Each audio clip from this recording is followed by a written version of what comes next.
So we're in the budget season, and during this time, we hear all kinds of big terms, like inflation and net international reserves.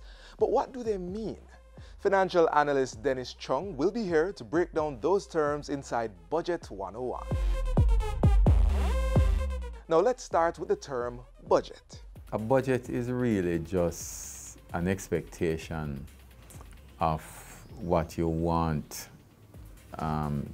to happen. And the reason why you do a budget is because you want to ensure that you are getting the revenues that you expect. So the budget allows you now to create the initiatives around that and also to control the expenses so that you don't spend more than you earn. Miscellaneous, 5,000. Lunch, 5,000.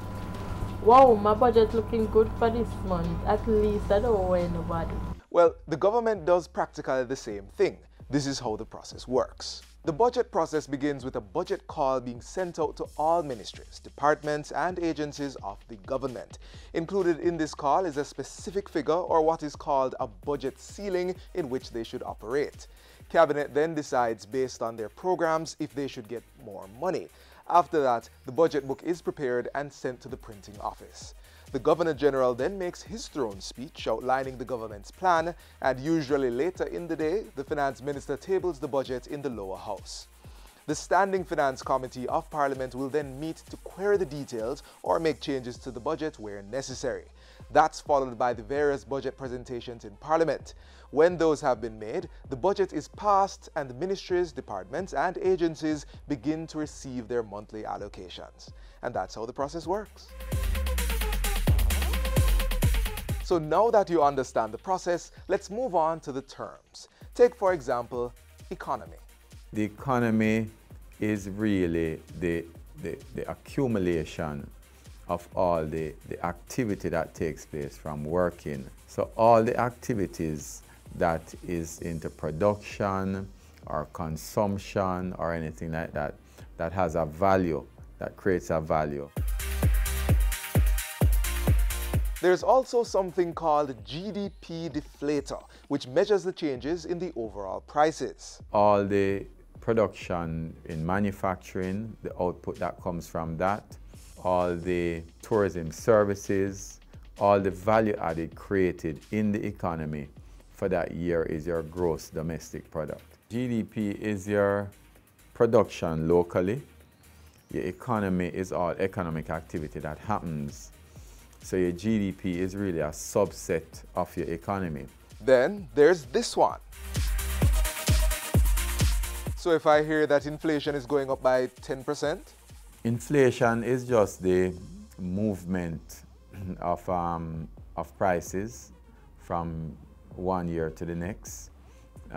Or you can look at it from even 1 month to the next, because we do measure it monthly. It means that on an average, you're paying 10% more than you did before. Now remember that inflation is just a measurement, an average measurement based on the basket of goods that they measure. Your fiscal deficit is really looking at all your revenues and your recurrent expenditure. So you take your revenues, how much money do I earn from taxes, how much money do I get from grants, and then I look at my recurring expenditure and deduct that from my revenue. We've been running a fiscal surplus for a few years now. If your expenditure is greater than your revenues, then that is when you have a fiscal deficit. Net international reserves, or NIR, as Dennis Chung puts it, is simply the difference between Jamaica's foreign assets and foreign liabilities. The net international reserve is really after you look at all the charges that you have against your reserve and all the assets you have in terms of foreign exchange reserve, how much is left in terms of net. What the NIR measures is really how many weeks of imports we can safely have. So I think the standard is about 12 weeks of imports of NIR you want to have. So if you are importing $100 per week, right?